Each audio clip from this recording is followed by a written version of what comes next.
Hello students, আমি Nitish sir জ্ঞানজ্যোতি coaching সেন্টারের পক্ষ থেকে তোমাদের প্রত্যেককে জানাই আরো একবার স্বাগত। তো স্টুডেন্টস, আজকে আমি তোমাদের সঙ্গে যে বিষয়টি নিয়ে আলোচনা করব সেটা হচ্ছে মেজর 5 জিওগ্রাফি থার্ড সেমিস্টার। আজকের ক্লাসটি অতি গুরুত্বপূর্ণ, তার কারণ তোমাদের কিন্তু এই প্রশ্নটা পরীক্ষায় আসার সম্ভাবনা রয়েছে প্রবল। কি রয়েছে আজকের ক্লাসে দেখো, ম্যান ল্যান্ড রেশিও অর্থাৎ মানুষ জমি অনুপাত কি, এই নিয়ে বিস্তারিত আলোচনা করবো আজকের এই ক্লাসটিতে। ক্লাসটি শুরু করার পূর্বে তোমাদেরকে বলবো, যারা এখনো চ্যানেলটিকে সাবস্ক্রাইব করনি তারা অবশ্যই চ্যানেলটিকে সাবস্ক্রাইব করে পাশে থাকা বেল আইকন অল প্রেস করে রাখো, যাতে নেক্সট টাইম থেকে কোনো ভিডিও আপলোড করে তার নোটিফিকেশন সবার আগে তোমার কাছে পৌঁছে যেতে পারে। এছাড়া তোমরা যারা ভাবছো যে অনলাইনে আমাদের কাছে পড়বে, তারা অবশ্যই যোগাযোগ করো আমাদের অফিসিয়াল নাম্বার 6295916282 এবং 7076398606 নাম্বারে। তোমাদের টোটাল কোর্স ফি রয়েছে শুধুমাত্র 1199 টাকা। এবার 1199 টাকার বিনিময়ে কিন্তু তোমরা পুরো শুধুমাত্র মেজরের নয়, মেজর তো 3টা পেপার পাচ্ছ, এসএসসি থেকে শুরু করে ইচ এন্ড এভরি পেপারের নোটস কিন্তু আমাদের কাছ থেকে পাচ্ছ। তো দেরি কিসের, আজই যোগাযোগ করো আমাদের সঙ্গে, আমাদের ক্লাসে যুক্ত হয়ে যাও। চলো শুরু করছি আজকের ক্লাসটা। তোমাদের ম্যান ল্যান্ড রেশিও বা মানুষ জমি অনুপাত কি।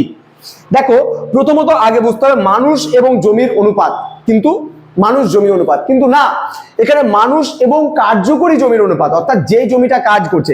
এবার সাপোজ মনে করো কোনো একটা পতিত ল্যান্ড পড়ে আছে, কোনো একটা পতিত জমি পড়ে আছে, তাহলে সেটার সঙ্গে যে মানুষের যে অনুপাতটা সেটাকে আমরা বলবো না যে ম্যান ল্যান্ড রেশিও। তাহলে ম্যান ল্যান্ড রেশিও কাকে বলবো, এখানে খুব ডিটেলস আমি আলোচনা করছি, বিষয়টাকে ধ্যান দেবে। বলছে জনবসতির ঘনত্ব কোনো অঞ্চলের অর্থনৈতিক সমৃদ্ধি ও জীবনযাত্রার মান সম্পর্কে সঠিক তথ্য দিতে পারে না। আবারও বলছি, জনবসতির ঘনত্ব, মনে করো একটা জায়গা আছে যেখানে প্রচুর পরিমাণে জনবসতি রয়েছে বা অনেক মানুষ রয়েছে একটা জায়গায়, কি বলছে, কিন্তু কোনো অঞ্চলের অর্থনৈতিক সমৃদ্ধি ও জীবনযাত্রার মান সম্পর্কে সঠিক তথ্য দিতে পারে না। এবার সাপোজ মনে করো এখানে দেখা যাচ্ছে যে 1000 জন মানুষ একটা বর্গ কিমি, এটা মনে করো প্রতি বর্গ কিলোমিটার বর্গ কিমি, মনে করো কোনো একটা বর্গ কিমিতে মানে 1 বর্গ কিমিতে মনে করো তোমার হচ্ছে বর্গ কিলোমিটারে 1000 জন মানুষ বসবাস করছে। এবার সাপোজ মনে করো কোনো আবার একটা এরিয়া আছে যেখানে মনে করো একটা 1 বর্গ কিলোমিটার এরিয়ায় সাপোজ মনে করো 200 জন মানুষ বাস করে, 200 জন মানুষ বাস করে। তাহলে 1 বর্গ কিলোমিটার এরিয়ায় কোনো একটা জায়গায় মনে করো 1000 জন মানুষ বসবাস করছে, আবার কোনো একটা জায়গায় মনে করো 200 জন মানুষ বসবাস করছে। ধ্যান দিবে কথাটা আমার খুব ভালো করে। এইবার মনে করো এবারে 200 জন মানুষ এখানে খুব ভালো উন্নতি করছে বা এখানে জমিগুলো আছে খুব ভালো মতো তারা কাজে লাগাতে পারছে। এবার সাপোজ মনে করো এই এরিয়াটায় মানুষজন বেশি থাকা সত্ত্বেও এখানে জমি আছে, সেই জমিটাকে তারা কিন্তু কাজে লাগাতে পারছে না, বা এখানে মনে করো কোনো সম্পদ সেরকম ভাবে নেই, তাহলে কিন্তু এটাকে আমরা কিন্তু কার্যকরী জমি বলতে পারবো না। তাহলে 1000 জন মানুষ যেখানে আছে কিন্তু জমিটা কাজে লাগছে না, তাহলে এটাকে আমরা কার্যকরী জমি বলতে পারবো না। এবার এখানে 200 জন মানুষ আছে কিন্তু জমিগুলোকে কার্যকারী মানে কাজে লাগাতে পারছে, এখান থেকে সম্পদ আহরণ করতে পারছে, সম্পদ উত্তোলন করতে পারছে। তাহলে এখানকার যে মানুষ আছে এবং এখানকার যে কার্যকরী জমি আছে, এই দুটোর মধ্যে যে রেশিও, সেটাকে আমরা বলবো ম্যান ল্যান্ড রেশিও।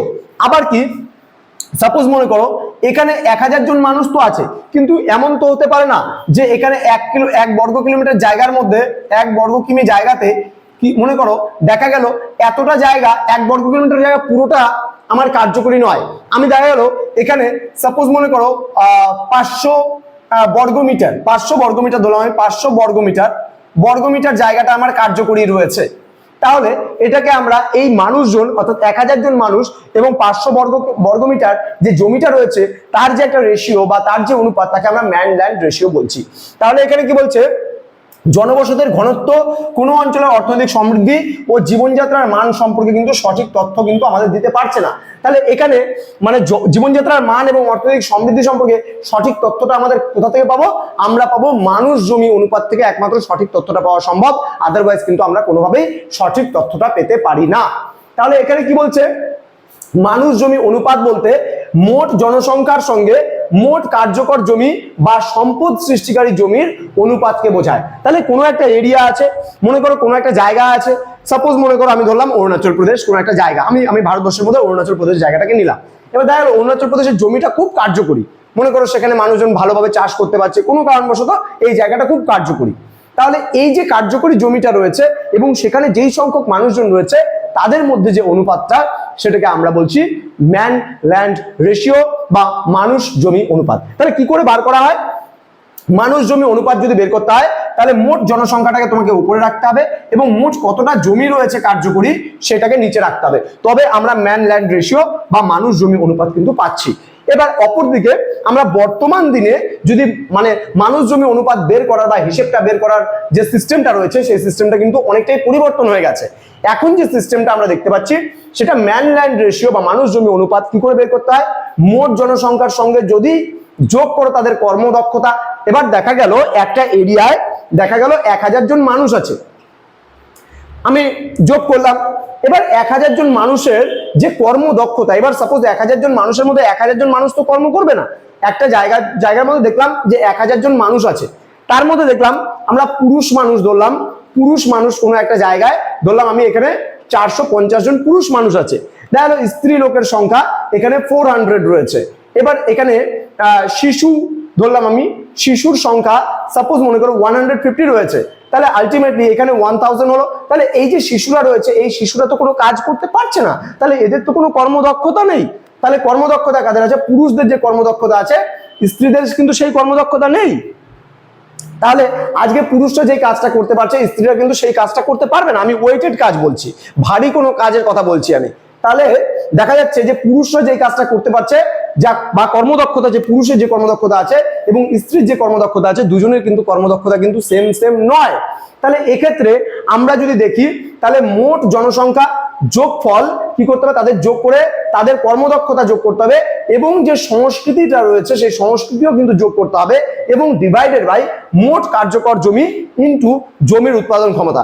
এবার দেখা গেল আমার কাছে তো জমি আছে, সাপোজ 1 বিঘা জমি আছে, আমার কাছে 1 বিঘা জমি আছে।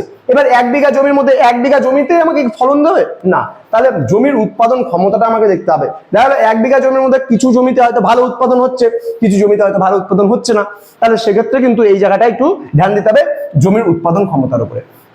তো স্টুডেন্টস আশা করছি আজকের যে ম্যান ল্যান্ড রেশিও বলে যে তোমাদের জিওগ্রাফি যে মেজর 5 এর যে ক্লাসটা ছিল সেই ক্লাসটা তোমরা কতখানি বুঝতে পেরেছো সেটা কিন্তু অবশ্যই আমাকে কমেন্ট বক্সে কমেন্ট করে জানাও।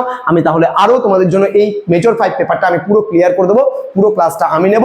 এবং তোমাদের কিন্তু অনলাইনে ক্লাসেসটা আমি নিচ্ছি না, অনলাইনে ক্লাসেস নিচ্ছে আমাদের সুকান্ত স্যার এবং অনলাইন ক্লাসটা আমাদের কিন্তু সুকান্ত স্যার নিচ্ছে এবং তোমরা যদি চাও আমাদের অনলাইন ক্লাসেও কিন্তু খুব তাড়াতাড়ি যুক্ত হয়ে যেতে পারো। দেখা হচ্ছে আরো একটা নতুন ভিডিও নিয়ে, তোমরা প্রত্যেকে ভালো থেকো, সুস্থ থেকো। Thank you so much, thanks for watching after all, thank you.